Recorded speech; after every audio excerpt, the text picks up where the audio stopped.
I'm Timothy Snyder. I'm a historian. I'm the author of On Tyranny and some other books. What I'm talking about today is On Tyranny. I'm creating a new little series of video discussions about On Tyranny, my political pamphlet from a few years ago.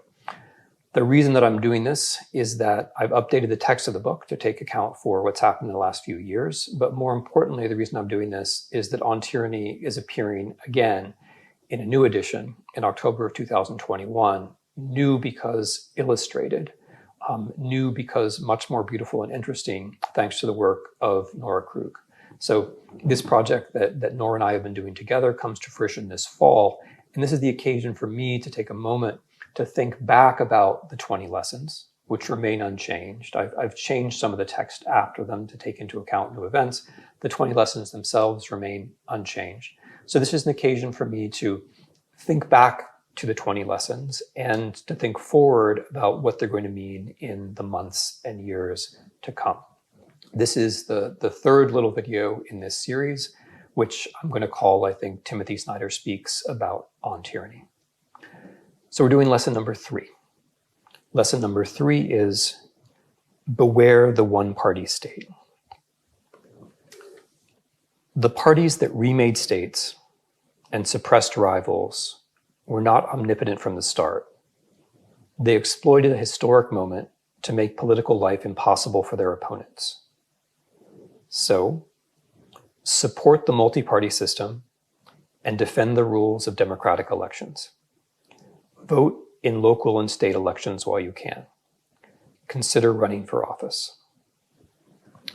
Now, for me, it's very important that democracy and anti-democracy is not a partisan affair.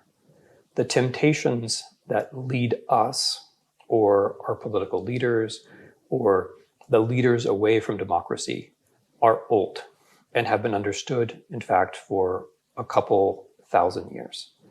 The reasons why one party or another party can cease to campaign democratically are pretty much always the same over time. I'm going to explain the way the dynamic works. It works like this. If you become a party that rigs the system, I'm talking about America, but I don't have to be.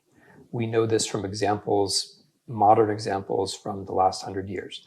If you become a party that rigs the system, you cease to become a party that campaigns for votes on policies. So basically you have a choice. Sure, parties are going to campaign hard, parties are going to use the rules as best they can.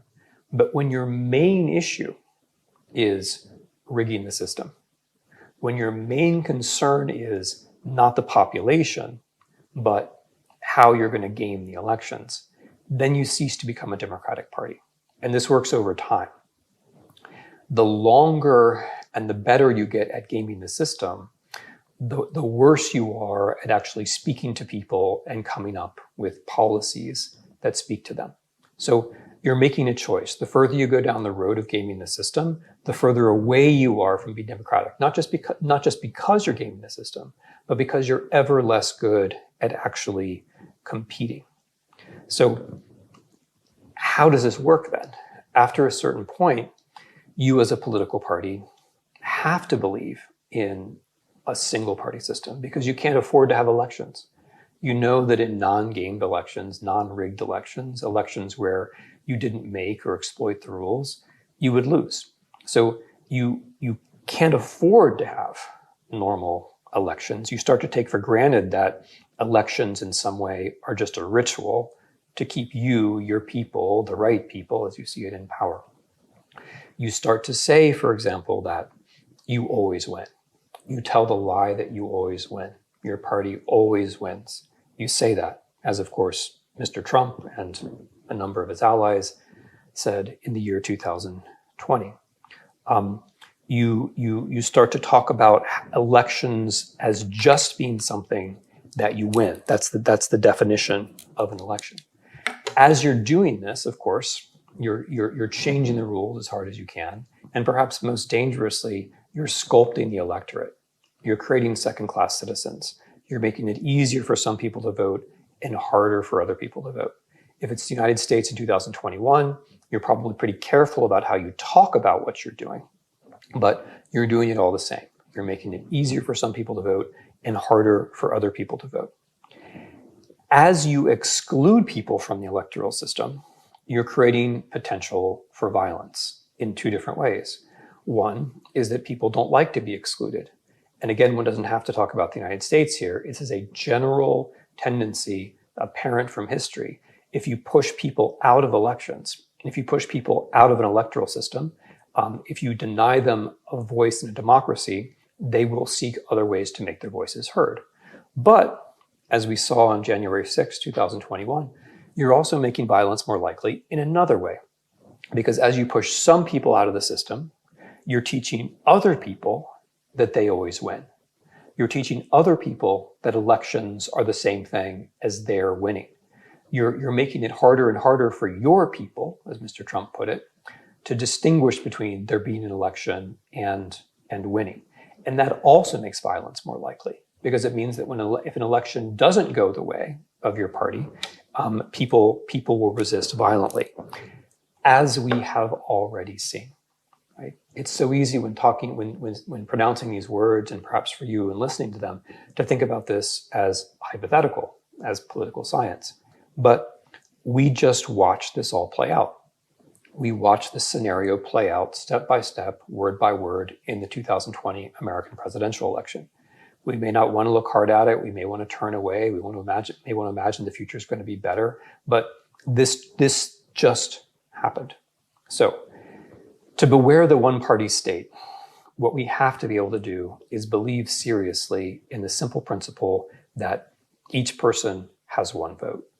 And having a vote means not just the formal right to exercise a vote, but also the practical ability to vote. An equal right to vote means nothing if it's just a statement on a piece of paper. An equal right to vote has to mean that regardless of where you are and who you are, as a citizen, it will be easy for you to vote. I'm going to close where I began. This is not partisan. Different political parties in the United States have gerrymandered and exploited and mocked the rules or warped the rules or broke the rules at different points in time. We are all vulnerable to this logic, the logic that if you move away from competing, you become worse at competing. The logic that as you move towards rigging the system, you become better at rigging the system, and before you know it, that's all you know about politics. We're all vulnerable to that. That's not a partisan point. To whom it's happening is important, and they should be named. But the issue is not a partisan one. And the issue has an upside. The issue has an optimistic outcome, which is if we had a system that was truly democratic, if we could avoid the risks that are now built into our system and pushed by one of our political parties to create a one-party state, that would be better for everyone. It would be better morally and eventually politically for both of our parties to be campaigning on platforms. It's a bad thing when one party doesn't have a platform and one of our parties doesn't. If we change the system such that each person did have a vote, not just formally but practically, and both parties or more parties were really competing on policies, that would be better for everyone. If we can change the rules such that we are avoiding the risks, if we can change the rules such that we are moving towards becoming more of a democracy, that's not just better for all of us. That's not just better in terms of the policies it will produce.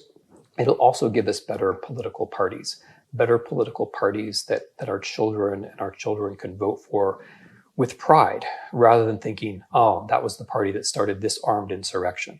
That was the party that suppressed those votes. That was the party which openly declared it didn't accept an election result. If we can get the system right, then we'll be leaving a legacy of political parties that we can look back and be proud of. So, beware the one-party state. Thank you.